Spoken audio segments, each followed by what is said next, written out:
안녕하십니까. 고백 아카데미 신광훈입니다. 영화 사라진 시간은 불교적 세계관을 영화화한 것이라고 생각합니다. 이 영상에서 불교적 세계관과 기독교적 세계관을 비교함으로써 포괄적으로 이 영화에 대한 비평까지 같이 해보고자 합니다. 부처님은 우주의 기원에 대해서 무시무종, 즉 시작도 없고 끝도 없다 이렇게 하셨습니다. 시작도 없고 끝도 없는 우주는 원으로 표상할 수 있을 것 같습니다. 우주는 원래 처음부터 그냥 그렇게 존재하는 것이다 그 말이죠. 그래서 우주는 그냥 우주일 뿐 그 우주 자체의 의미나 가치를 가지고 있다고 말할 수가 없습니다. 우주의 의미나 가치는 그것을 바라보는 사람의 마음의 문제일 뿐이죠. 우주의 기원에 대해서 질문하는 것은 어리석은 질문입니다. 불교에 독화살의 비유라고 하는 것이 있습니다.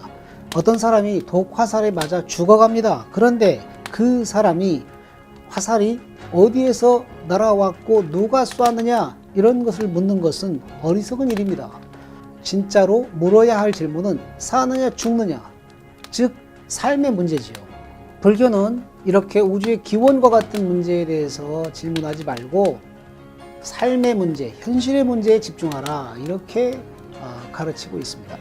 하지만 불교에도 우주론이 있습니다. 불교에서 우주는 무한히 큽니다. 삼천 대천세계라고 하는 말이 있는데 이것은 세계가 하나만 있는 것이 아니라 1000 곱하기 1000 곱하기 1000개 이상으로 많은 세계가 있다 이런 뜻입니다.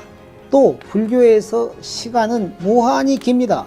불교에는 겁이라고 하는 개념이 있는데요. 대충 4억 3천만 년 정도 된다고 합니다. 부처님이 이 해탈하는데 부처님도 여러 번 윤회하셨을 거 아닙니까? 이 부처님이 해탈하는데 걸린 시간은 3아승기 겁년이라고 합니다. 3 곱하기 10에 56제곱 겁년이라고 하니 시간이 대체 얼마나 긴 것입니까? 이처럼 불교에서 우주는 무한히 크고 시간은 무한히 길다. 이것이 불교의 우주론이라고 할 수가 있습니다. 한편 기독교 세계관은 우주가 시작과 끝이 있다 이렇게 가르칩니다. 우주는 하나님의 창조로부터 시작이 되지요. 기독교 세계관에서 말하는 창조 신앙은 단순히 우주의 기원이 어떠한지에 대한 우주론적 설명이 아닙니다. 이 창조론의 핵심은 하나님이 우주보다 크시고 우주는 하나님보다 작다 이것입니다. 그래서 이 세계에 있는 그 어떤 피조물도 신이 될 수 없다는 유일신 신앙이 이 창조론의 핵심입니다. 우주는 원래부터 그렇게 스스로 존재하는 것이 아닙니다. 우주는 디자이너가 의도와 목적을 가지고 만들었습니다. 때문에 우주는 맹목적인 것이 아니라 목적적입니다. 우주는 제멋대로 굴러가는 것이 아니라 창조주의 의도와 목적에 맞게 굴러가야 합니다. 우주가 그렇게 굴러갈 때 우주는 아름답고 가치가 있습니다. 이러한 우주를 기독교에서는 Good Universe, 선한 우주다 이렇게 가르치죠. 창조에서 시작된 우주는 심판으로 끝납니다. 끝난다고 해서 무슨 우주가 사라진다 이런 뜻이 아니고 창조주의 창조 목적이 완전히 성취된다 이런 뜻입니다. 창조에서 시작된 하나님의 창조 목적이 기나긴 과정을 통과해서 종국에는 완성된다라고 말하는 것입니다. 불교에서 우주는 무한히 긴 시간 동안 무한히 윤회가 반복되기 때문에 불교의 역사관은 순환적 역사관이다 이렇게 말할 수 있을 것 같아요. 무한히 반복되는 윤회 속에서 만물은 모였다가 흩어졌다가를 반복합니다. 현재 제 몸을 구성하고 있는 원자들도 제가 죽은 뒤에는 다른 사람의 몸을 이루지 않겠습니까? 그래서 내 몸이 내 몸이 아니고 내가 아닌 것입니다. 불교에서는 이것을 제법무아라고 합니다. 만물은 과정 중에 있습니다. 끊임없이 변화하는 중이지요. 그래서 어떤 사물의 형상도 영원하지가 않습니다. 불변하는 실체 이런 것은 없는 것이지요. 이를 재행우상이라고 합니다. 나아가 모든 사물은 불완전합니다.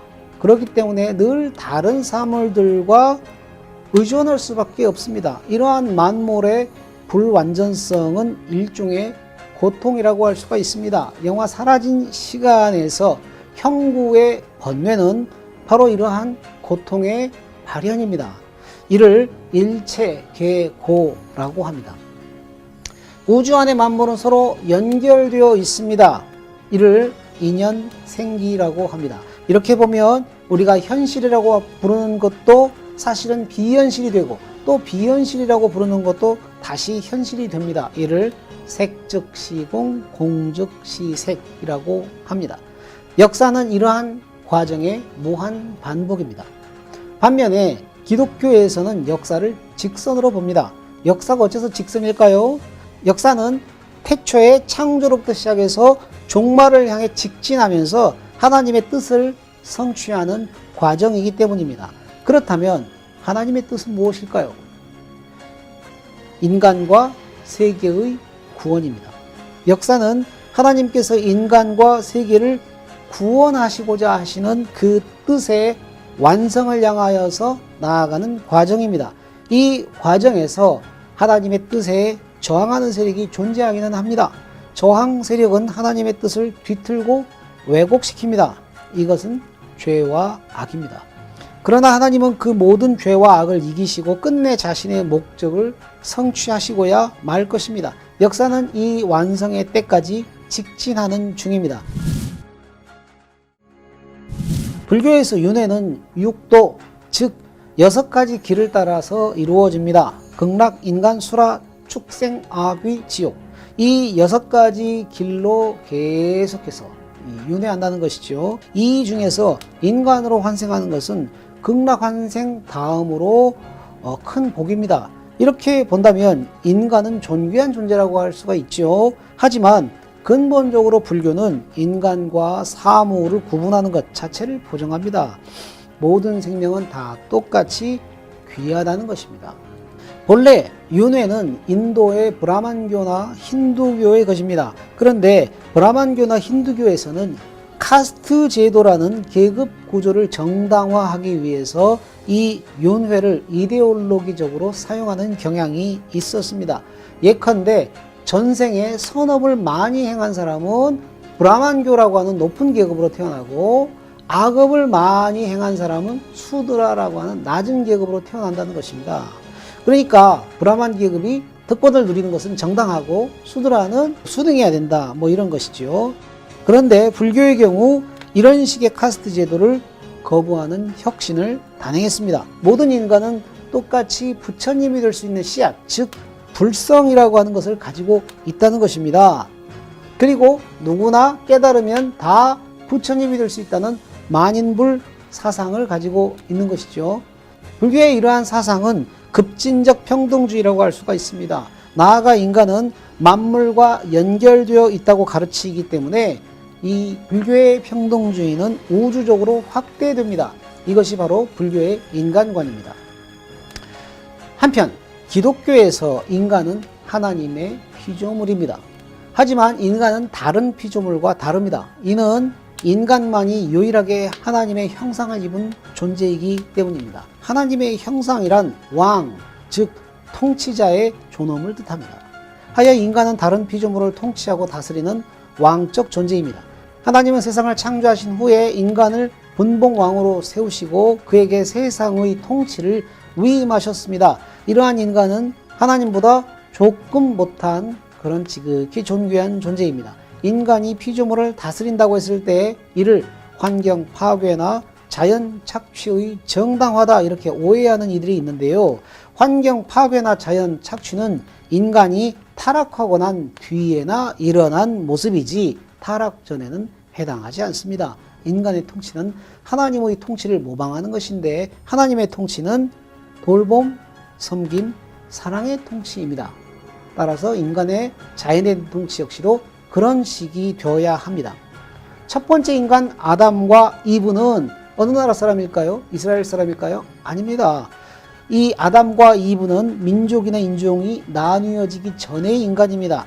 아담과 이브는 이스라엘 민족주의와 무관합니다. 모든 인간은 남녀노소 빈부귀천 할 것 없이 다 하나님의 형상을 입은 하나님의 자녀입니다. 고로 만민은 차별 없이 평등합니다. 여기서 하나님의 우주적 스케일의 가족주의적 평등주의를 찾아볼 수 있습니다. 세계에 관해서 중요하게 다루는 물음 중에 하나는 우리가 사는 세계의 문제가 무엇이냐, 그리고 그 문제에 대한 해법이 무엇이냐 하는 것입니다. 불교에서 세계의 문제를 뭐라고 볼까요? 윤회라고 봅니다. 윤회가 문제입니다. 끊임없이 윤회하는 운명이 저주이고 고통입니다. 그런데 윤회보다 더 큰 문제가 있습니다. 그것은 눈에 보이는 물질 세계, 그리고 내 것, 이런 것에 집착하는 것이죠. 지금 우리가 보고 있는 이 세계는 잠깐 있다가 사라지는 환영 같은 것, 마야, 미망과 같은 그런 것인데요. 이 세계의 본질을 보지 못하고 눈에 보이는 현상에만 집착하여서 내 것, 여기에 집착하는 것이 더 큰 문제라는 것입니다. 한편 기독교 세계관에서는 이 세계의 문제를 뭐로 볼까요? 죄로 봅니다. 죄란 하나님의 뜻에서 벗어난 것을 뜻합니다. 앞서 세계는 하나님의 디자인에 의해서 선하고 의미 있고 가치 있게 창조되었다라고 말씀드렸습니다. 그런데 그 본래의 하나님의 디자인 의도가 왜곡되고 뒤틀린 것이 바로 죄입니다. 어떻게 뒤틀리게 되었을까요? 선악과 이야기가 보여주듯 인간이 하나님의 명령에 불순종했기 때문에 뒤틀리게 된 것입니다. 인간은 왕적 존재입니다. 따라서 인간의 불순종은 그냥 한 개인의 불순종이 아니에요. 왕의 불순종입니다. 이것은 일종의 반역 행위입니다. 따라서 인간의 죄는 온 세상에 영향을 미치게 되었습니다. 우주는 선하게 창조되었으나 인간의 반역으로 말미암아 타락한 질서에 빠지게 되었습니다. 이것이 문제입니다. 윤회가 문제라면 치유책은 무엇일까요? 윤회에서 벗어나는 겁니다. 어떻게 윤회에서 벗어날 수 있을까요? 무지와 집착에서 벗어나 깨달음을 얻으면 됩니다. 불교에서는 이를 해탈이라고 합니다. 깨달음을 얻게 되면 우주의 본질을 통찰할 수 있게 되죠. 그리고 나와 타인을 구분하는 행위를 그치게 됩니다. 그렇게 되면 자기 중심성을 초월할 수 있게 됩니다. 깨달음을 얻게 된다면 이처럼 세상에 남은 없어집니다. 다 나와 관계되는 사람이 됩니다. 모두 다 나와 관계되기 때문에 모두를 선대할 수 있고 보편적 선을 행할 수 있게 되는 것이죠. 그러면 어떻게 해탈을 할 수 있을까요? 여기에는 여러 교리가 있다고 합니다만 통상 해탈을 위해서는 속세를 떠나 불가에 귀의하여 스님이 되어가지고 수도 정진하면 됩니다. 길고 긴 그 수도 정진의 과정 중에 해탈하는 스님도 계시겠지만 또 그렇지 못한 분도 계시겠죠. 그러면 그분은 다음 생을 맞이할 수 있다는 것이죠. 해서 이러한 불교의 구원은 자력 구원이라고 할 수가 있습니다. 한편 기독교에서는 죄가 문제라고 하기 때문에 해결책을 죄를 해결하는 것이라고 말합니다. 그런데 죄의 문제라고 하는 것이 굉장히 엄중합니다. 모든 범죄는 사람에게 지은 죄이기도 하지만 하나님 앞에서 지은 죄이기도 합니다. 하나님이 다 보고 계시는 거예요. 그래서 모든 범죄는 다 추적됩니다. 시간이 지난다고 죄가 말소되지도 않습니다. 하나님의 법정에는 공소시효가 없습니다. 죄는 죄며 다른 어떠한 것으로도 덮어질 수 없습니다. 모든 인간은 크든 작든 다 죄를 짓습니다. 그래서 모든 인간은 죄인입니다. 그리고 죄인은 반드시 자신이 지은 죄에 대한 대가, 즉 심판을 받아야 합니다. 인간은 죄를 어찌할 수가 없습니다. 인간이 죄를 어떻게 할 수 있겠습니까? 죄는 하나님이 해결해 주셔야 하는 겁니다. 이를 은총이라고 합니다. 이런 점에서 기독교의 구원은 타력 구원입니다. 하나님이 어떻게 죄를 해결하실 수 있을까요? 아무리 하나님이라고 해도 죄 없어 이렇게 얘기할 수는 없지 않겠습니까? 죄는 죄입니다. 죄를 해결하기 위해서는 분명 그의 응분의 대가가 필요합니다. 이 응분의 대가가 뭐냐? 피이죠. 즉 무죄한 생명의 피가 필요합니다. 그래서 십자가가 필요합니다. 죄 없는 예수 그리스도께서 십자가에 달려 죽으심으로 인간의 죄에 대한 벌을 대신 받게 됨으로써 죄의 문제를 해결하셨다. 이것이 기독교의 구원관입니다.